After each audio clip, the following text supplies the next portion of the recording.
Hello everyone and welcome to another video where I am going to be taking you through the upward cable flies or the incline cable flies. Now this is a great exercise for developing the upper chest. It's very isolated to the upper chest, so it doesn't really have many secondary muscles being activated.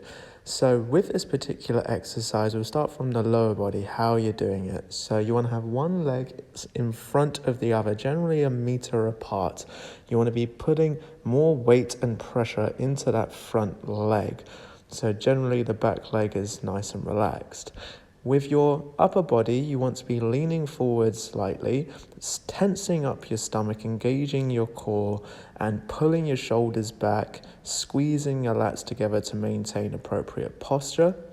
Now, with the starting position, you'll start with the handles down by the sides of your body with a slight bend in your elbows. There is a slight gap between your arms and your body, so they're not right next to your body. And then with the palms are facing away from the body.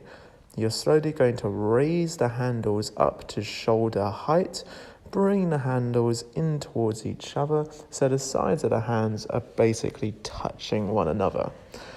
Once you're in that position, you're then just going to return back to the starting point. A couple common mistakes with this exercise is letting the arms and the shoulders take over. So one way to minimize this is by trying to continuously contract and tense up the chest throughout the movement. And once you reach the bottom and the top is then to re-engage those areas. So just try to squeeze up the chest as much as possible before you then begin the other movement. If your chest is starting to fatigue and you're starting to struggle with keeping the chest active and the arms and shoulders take over, then you just need to lower the weight.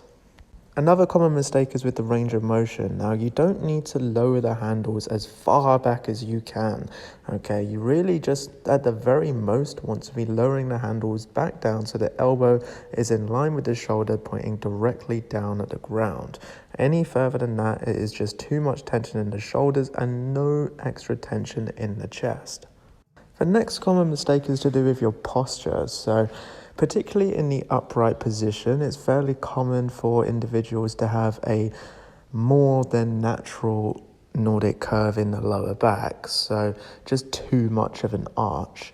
So the way to minimize this is just by keeping the core engaged, so by tensing and squeezing up the stomach throughout the movement. And the other posture issue is when people are leaning forward and then they start to relax the shoulders and round the back. So the way to fix this is just by constantly pulling the shoulders back and squeezing the lats together and just tensing up the back to keep that spine straight and your posture in an appropriate position. Anyway guys, I hope you enjoyed that video. I hope it was useful. Let me know what your thoughts are below on this exercise and whether you like it, if it's a part of your routine. And feel free to also put in any suggestions for any particular exercises that you would like me to do a full tutorial on.